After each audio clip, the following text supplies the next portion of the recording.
Kobe Bryant was known for his relentless work ethic that became the Mamba Mentality. These are Kobe's top 10 moments that showcase that mentality in action. When Kobe arrived in LA, his head coach, Dell did not want to favor the young rookie, so much that he swung the other way, often treating Kobe unfairly. Limited minutes and a lot of time on the bench, and would berate Kobe over his shot selection. 12 games into Kobe's third year, he got his wish. Dell was fired. It seemed that was the end of Kobe having to deal with Dell. That was until 6 years later, when the Lakers were playing the Mavericks and Kobe saw Dell as an assistant coach on the Mavericks. Kobe knew it was his chance to get revenge. He did not forget how Dell treated him. Kobe was unstoppable, and the Mavericks threw everything at him. A zone defense, double teams, trapped him in the backcourt. Nothing worked. Kobe could not be stopped. Bryant finished 18 for 31 from the floor, scoring 15 in the first quarter, 17 in the second quarter, and a Lakers record 30 in the third. After 3 quarters, Kobe had 62 points, while the entire Mavericks team only had 61. Before the fourth quarter started, Lakers coach Phil Jackson wrote on his clipboard, Kobe 62, Dallas 61. Despite Lakers fans chanting to put Kobe back in the game was out of reach and Phil never put Kobe back in. But he definitely got revenge on Dell that game, scoring 62 in 3 quarters. The Redeem team was training in Vegas and everyone wanted to go out and celebrate. Everyone went out besides Kobe. They all came back to the hotel at about 5:30 a.m. and as they were heading back to their rooms, they saw a familiar face heading out. Kobe was in the lobby on his way to the gym with his sneakers, bag, and weightlifting gloves. The Redeem team immediately learned that Mamba Mentality was more than just a phrase. It was a lifestyle. Kobe was uncommon among the most uncommon men. Soon after, LeBron and D-Wade started to join Kobe in those early morning workouts. And before you know it, it became a team ritual with no one wanting to miss out on getting a step ahead. That same Redeem team that Kobe conditioned to wake up early was playing Argentina. Kobe had picked up some Spanish because of his wife and decided to use it to trash talk his opponent in their native language. Kobe started going back and forth with Luis Scola in Spanish until Scola spoke up, telling him, "Speak in English, you do that a lot better." Kobe then responded, "I am going to show you what language I speak." This is where LeBron stepped in, presumably trying to stop Kobe from picking up a technical foul. Kobe listened and went quiet, but that did not stop him from going quiet on the court, immediately forcing a turnover and then dunking the ball. Paul Pierce and Kobe were recording the Nike Air Force Second Coming commercial, where Pierce was supposed to fake out Kobe and then make a shot. Kobe and Pierce had their fair shares of battles in the NBA Finals, but this was a commercial, not the finals. The first time Pierce went up to do it, Kobe knocked the ball out of his hands before he got a chance to get the shot up. Pierce thought he was joking and went through the motions again on take 2, but Kobe did it again. That's when Pierce realized Kobe wasn't letting up, and it became a full one-on-one until Pierce was able to make the shot fair and square, and they were able to get a good take for the commercial. And everyone on set realized Kobe never turned off the competitor inside him. The Lakers had taken a 2-0 lead versus the Magic in the 2009 NBA Finals. During his post-game interview, it seemed apparent to everyone that Kobe was angry, like he had a chip on his shoulder. A reporter decided to ask about it, asking Kobe if they'd get a smile out of him being up 2-0 in the finals. And we all know the legendary response. Job's not finished. Job finished? No, I don't think so. Okay. For certain big games, Kobe would put his headphones on, but he wouldn't listen to normal pump-up music that you would think athletes do. Instead, he would play the Halloween theme song over and over again. Kobe's reasoning? Because of Michael Myers and his stone-cold killer personality.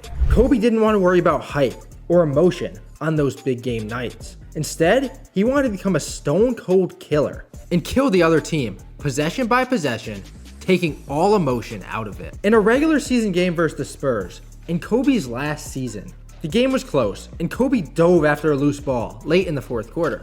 Kobe came up in pain, and it was obvious something was not right.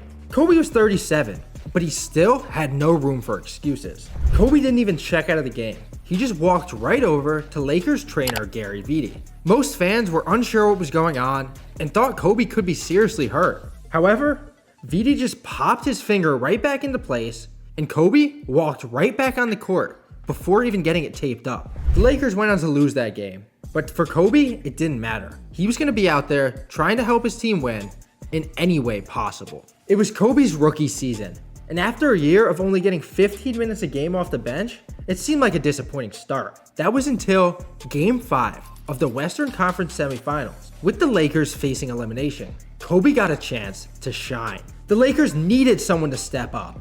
Byron Scott sat out with a wrist injury, Robert Horry was ejected 3 minutes in the second half, and Shaq fouled out with 2 minutes left in regulation.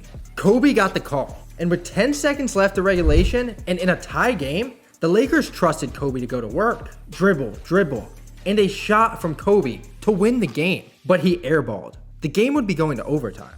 At the start of overtime, Kobe was still on the court and still had his chance to impress Laker Nation. He had a wide open three-pointer on the left wing, airball. The Utah crowd was feeling itself now.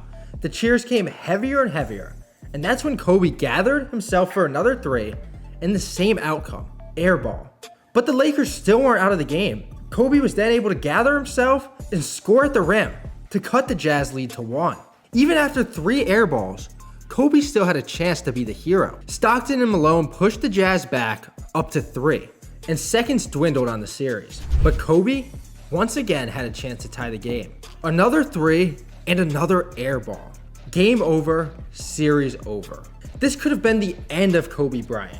He was a national embarrassment. 4 airballs as a rookie on the biggest stage. But instead, this was the birth of Mamba Mentality. Right after the team plane landed, Kobe immediately got in his car and drove to a local gym, shooting until the sun came up. And well, that took place every day that offseason.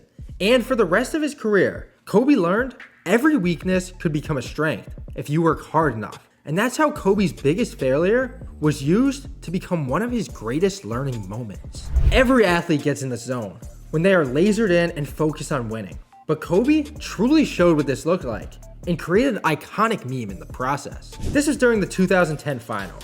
During a timeout, Kobe went to sit and take a breather on the bench. The camera cut to Chris Rock, who used this opportunity to crack a few jokes Kobe's direction. The camera then cut to Kobe, who was stone-faced. A few years later, they asked Kobe what Chris Rock told him, and he said he didn't even remember the interaction at all. The Mamba was truly locked in. The Lakers were not living up to expectations and needed a late season playoff push.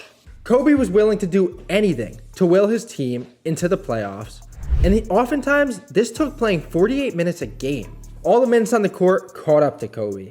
He drove to the paint, got fouled, but that wasn't the problem. He was in a lot of pain. Kobe had torn his Achilles. He didn't know it at the time, and the NBA rule was in place. If you did not shoot the free throws, you could not come back in the game. The Lakers were also down 2 with 3 minutes left, making these free throws crucial. Kobe knew that left him with one option: get up and shoot the free throws. Kobe limped up to the line, and he didn't just shoot them, he made both. Lakers teammate Steve Blake then fouled to get Kobe out of the game. Kobe then walked to the locker room on his own and tried to convince the medical team to tape up his Achilles. However, Kobe was out of luck. It was torn and his season was over. But once again, Kobe proved he would push himself through any sort of pain if it gave his team a chance to win.